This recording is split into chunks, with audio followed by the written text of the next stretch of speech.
This is the fully updated Town Hall 15 upgrade guide that includes everything you need to know. And when I say everything, I genuinely mean it. Not only does this guide include what buildings you should upgrade and army to prioritize, but also how to go about upgrading heroes and pets, as well as how to do well in ranked leagues, clan war leagues, and so much more. This will be the end-all be-all guide for all players Town Hall 15, so let's go ahead and get right into it.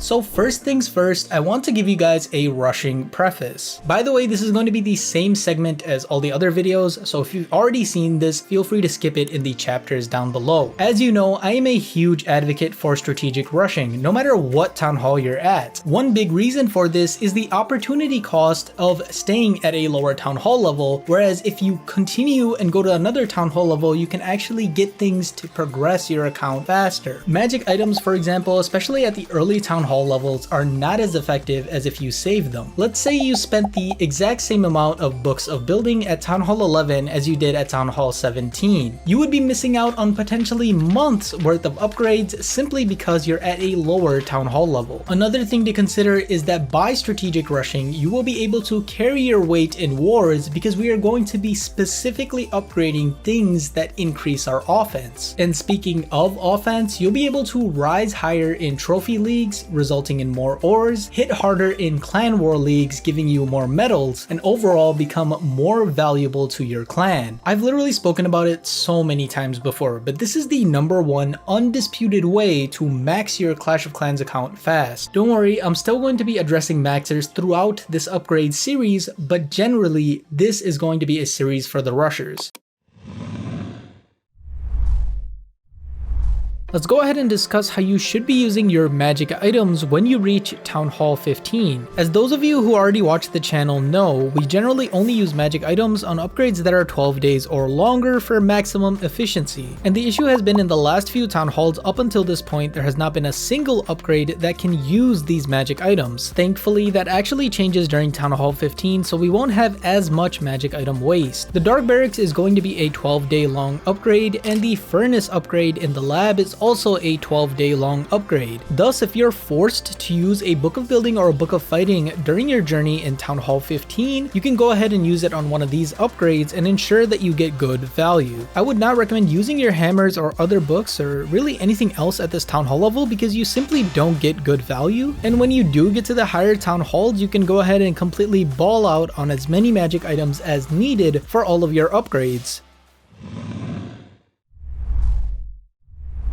Next, let's go ahead and talk about the buildings that are available at Town Hall 15, as well as the ones that you should prioritize. This chart right here details every single upgrade that is available at Town Hall 15, and guys, this is over 500 days worth of upgrades. Now, this translates to just over 3 months or up to 4 months when you have 6 builders, but of course, we're not going to be doing every single upgrade. We're just going to be doing the ones that make a meaningful difference to our progress and our offense. This is the priority upgrade chart for Town Hall 15, and there are a few things that I have to note about it, but here it is if you have to screenshot it before my face comes in. First off, you guys will see on the left hand side I actually have the priority, so the groups of buildings that you will do in what order, so you guys have that. You'll also notice that I have 2 optional buildings in the workshop as well as the hero hall. Getting levels on the workshop isn't really that helpful if you just have clanmates who are going to be donating to you anyways, and the hero hall is actually optional because if you're not upgrading heroes, you don't really need it. Once again, the hero potion is kind of broken and it just matches your town hall level, not your hero hall level, so we don't have to worry about it in that regard either. Apart from that, you guys can see that we have about 270 days worth of upgrades, and realistically this will translate to about a month and a half to 2 months in time. Now, if you take a closer look at this chart, you'll notice something really interesting, and it's the fact that the gold storages and the dark elixir storage is not in it. And there's some really interesting reasoning to this, so I'm gonna go ahead and walk you through this. Basically, if your storages are maxed at Town Hall 14, you can hold 21 million gold and elixir and about 360,000 dark elixir. I went through all of the upgrades for both Town Hall 16 and Town Hall 17, and none of those upgrades require any more gold and elixir than that is available at Town Hall 14 max storage. So we could just not upgrade these storages right now and then do them later at Town Hall 18, where we will have the time to wait and get good magic item value. We can't really do this with the elixir storage storages though, because the Town Hall 16 Spell Factory will actually cost 24 million, and the Town Hall 17 Dark Barracks is going to cost us 26 million, so we will need to upgrade those. Now, of course, if you're maxing, you can go ahead and do all the upgrades that are in this chart right here, but even if you are maxing, make sure to do these priority upgrades first, because these are the ones that'll give you the most power and offense early at Town Hall 15.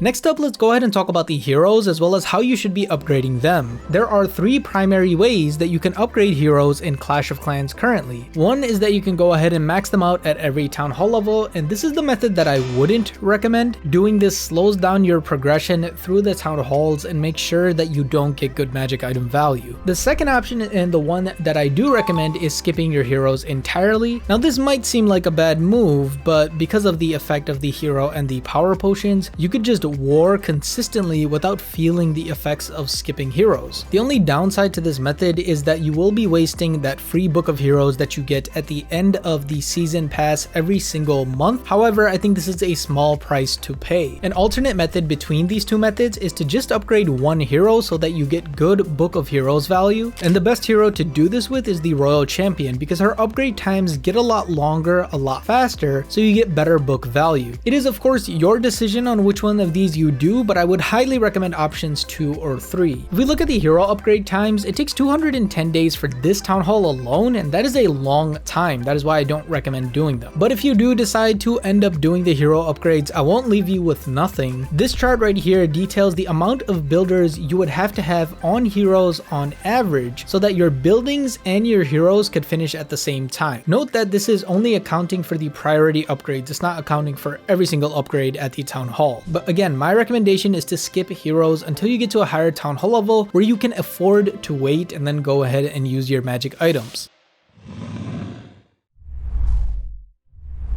Now, of course, with heroes comes pets, so we can go ahead and talk about pets, and this gets really exciting for Town Hall 15. Out of the 4 heroes that we get available at Town Hall 15, I think everything but the Poison Lizard is pretty good long term. And this is the chart for those pet upgrades, and as you guys can tell, it's 38 days per level for each of these heroes, as well as any levels for the unicorn that you have to catch up on. I wouldn't stress too much about pets if you don't have them fully upgraded by the time you're ready for Town Hall 16, because after Town Hall 15, there's not that many pets that you'll get. Just do as much as you can and make sure this is not something that holds you back from going to Town Hall 16.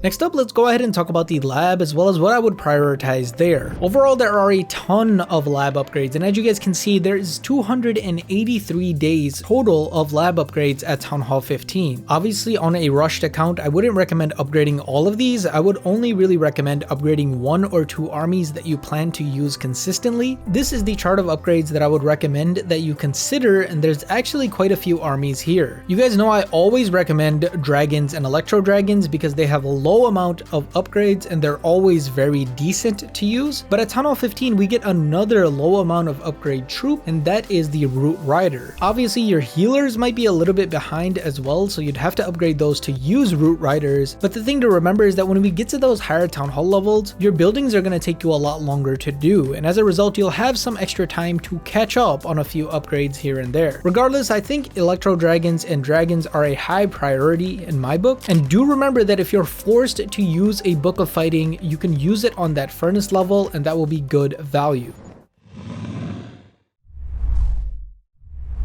Next up, let's go ahead and talk about ranked leagues and talk about where you should be as a Town Hall 15. The league floor for Town Hall 15 is Witch League 2, and as you guys can see in this chart, being anywhere between high Witch League to low Golem League is ideal for a Town Hall 15. I did make a video about this recently, and I think rushers should not be overly concerned with where they are in ranked leagues because you're going to be moving through Town Halls and you can promote really easily. But of course, to do the best that you can, you should 100% double dip and use your hero and power potions during war and ranked leagues at the same time. Speaking of war, let's go ahead and talk about CWL and how you should approach that. First off, it's better for you always to be in a 30 versus 30 lineup because it's going to give you a better chance to actually get in the lineup, as well as to have more balanced targets, and wins are less important. If we take a look at the January 2026 season, you guys can see that anywhere between Gold 1 and Crystal League is a good place for Town Hall 15s to be. And again, make sure you double up on those hero and power potions. They are very strong. Next up, let's go ahead and talk about how you should be utilizing your raid medals. Raid medals are a function of how much capital gold you get per hit on average as a clan, and I've done this math in another video, so you guys can see that if you want. But when it comes to the raid medal shop, it's pretty simple. There's only two main things that I would highly recommend players get. If you are one of those players that's going to be skipping your heroes, then you need to ensure that you're buying hero potions from the raid medal shop so that you can fund your habit of skipping heroes. And for every other player, I would always recommend buying ores. Always buy starry ores, then glowy ores, then shiny ore. Ores are the main limiting factors in the game right now, and there are no potions or anything to speed them up, so I would always recommend getting these. I know there are other good options like research potions and clock tower potions if you don't have the 6th builder already, but the fact of the matter is you are far more likely to get to the max town hall level and not have maxed out equipment than you are not having the 6th builder or not having a little bit of extra efficiency from your lab. As a result, I would always recommend the ores or hero potions if you are rushing your heroes. Next up, let's go ahead and talk about how you should be spending your gems as a Town Hall 15. At this point, you should have all 5 builders, but for some reason, if you don't, then you would go ahead and buy that. After that, I would actually recommend saving up your gems for one of a few occasions. If you need a lot of equipment, then this is one of the best ways for you to go ahead and get them, especially if you're a free-to-play player. If you're a spender though, you could just buy the event passes and then catch up on epic equipment that way instead. Therefore, if you're a spender, you might want to consider the long-term investment of the helpers, but you need to play consistently for these to pay off. If you're not sure whether you'll play consistently and you don't want to invest those gems, you can use those gems on the Goblin Builder, and this gets particular value during events like Summer Jam or Hammer Jam. So it is a little bit confusing, but I'll keep it simple for you guys. If you're free to play or you need equipment, you should 100% just buy the equipment. If you're going to play consistently, you can get the helpers, and otherwise, if you're not sure or you're confused on what to do, just wait till an event like Hammer Jam or Summer Jam and then just ball out on the Goblin Builder. Now, to end off this video, I definitely want to talk about shop offers as well as the gold pass. The gold pass can benefit anybody at any time due to the time reductions that you get, but I don't really recommend it at this level. This is because all of those books that you're gonna get don't get good value, and thus you're gonna be wasting a lot of magic item value that you could be getting. I would wait personally until you're a higher town hall level. Along the same notes, I would also avoid buying deals for books in the shop. Again, there's only 2 upgrades that really warrant magic item use, and you could probably get those magic items. You'll probably get them from somewhere else anyways, so I wouldn't recommend buying extra. Therefore, I would wait on the shop offers unless you're buying builder potions or research potions specifically. Of course, I always analyze the shop deals on my community tab, so if that's something that you're interested in, make sure to go ahead and check that out. And of course, if you do end up buying anything, make sure to go ahead and use code BD. I really appreciate it. And with that, you should have everything you need to succeed at Town Hall 15. That being said though, you're gonna need to know what to do at the other Town Hall levels to keep effectively moving through the game. That's why you need to check out this playlist right here, which has all of my updated upgrade guides for every single Town Hall with the same level of detail that was in this video.